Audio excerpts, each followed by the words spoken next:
An apple a day. She looked over at him and gave a silent look of reproach. He saw the look. He always saw the look. He asked her, "What?" And she told him, "I don't think that apple's good." "This apple?" he replied as he held out a deep red apple in his left hand. "Yes," she told him, "that apple. I don't think it's good." He looked at the apple in his hand, turning it over and over. Then he looked at her. "And are you Johnny Appleseed now? You know so much about apples?" She looked him in the eye and told him, "Maybe I'm Janie Appleseed." He scoffed, oh so slightly. Then he slowly, deliberately brought the deep red apple to his mouth and took a generous bite out of it. She rolled her eyes with a hint of disdain, then turned away and started walking toward the group of apple trees that they had discovered several days ago on a supply/scavenging run. He was reluctant to call the grouping of trees an orchard because there were really only 3 trees in this field off of the deserted roadway, and he didn't know if so few trees constituted an orchard. He was chewing on the apple for several seconds as he contemplated whether the trees were an orchard or not when a thought popped into his head. "I don't think this apple's good."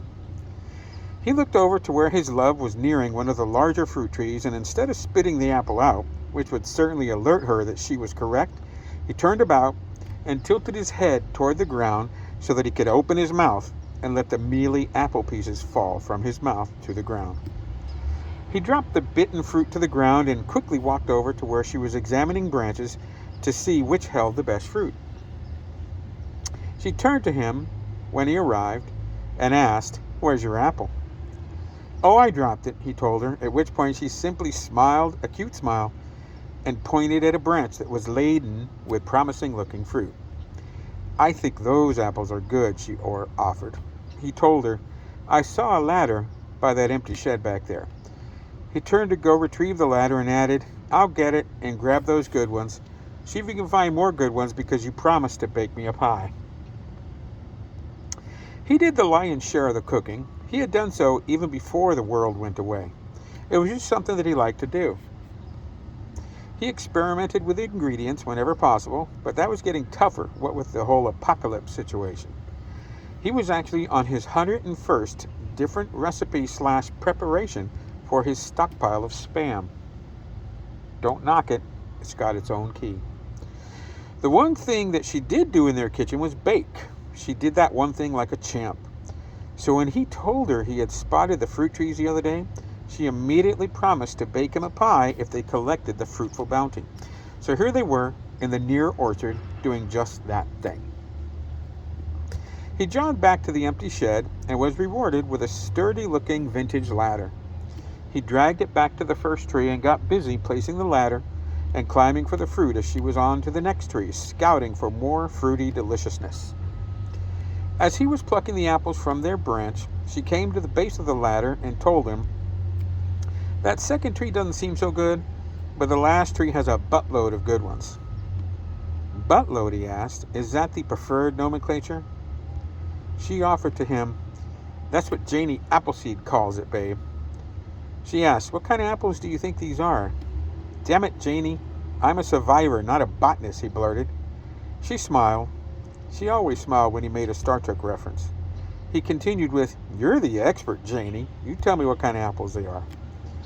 She thought a moment and stated, "I declare these apples to be Granny Smith apples." He furrowed his brow and said, "I thought Granny Smith apples are green." "Silence," she said in an imperious voice. "You said to yourself that you're no botanist, and so you will have to defer to my judgment." "Granny Smiths they are then, my love," he agreed with her. In his head, he thought, they're probably something like Red Delicious, but as long as she bakes my pie, it's all good. She watched from the ground as he grabbed the last of her chosen apples and asked, "Babe, why do you always bring that gun with you?" She liked to ask him that several times a week just to hear his off-the-wall answers. "Leprechauns," he blurted out. "Leprechauns?" she asked. "Really? Why on earth would you need a gun for leprechauns?" He told her with a very serious face. "They have that pot of gold." "So?" she asked, to which he replied, "You don't think they're just going to give it away?" She smiled and told him, I'll help you with that ladder on the last tree. There's probably at least a dozen good ones over there.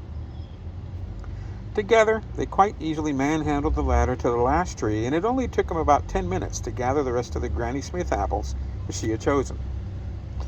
As they made their way back to the solar car, he noticed the darkening sky. Several miles to the east, the cloudy sky had taken on an eerie greenish hue. They both knew that most likely meant an impending tornado. She liked to call them cyclones or waterspouts, even when the storms were over land. He really did think that she did that just to bug him. That was actually fair enough, since he did more than his fair share of things with the sole purpose of bugging her. Lucky for him, they had been together for several years before the world went kaput, and they'd been in love for most of that time. Back when there were still other people and a few of his friends joked that he was whipped, he would always just tell them with a smile, "I'm happy." He remembered when it started with a numbered virus from across the globe. He was no conspiracy theorist, but he did think that the press blew it out of proportion, possibly to take the public's attention away from the train wreck of a presidency that was going on at that time. As it turned out, that numbered virus did for nearly the entire human race. They hadn't seen another living soul for years. Well, lucky for them, an apple a day keeps the doctor away.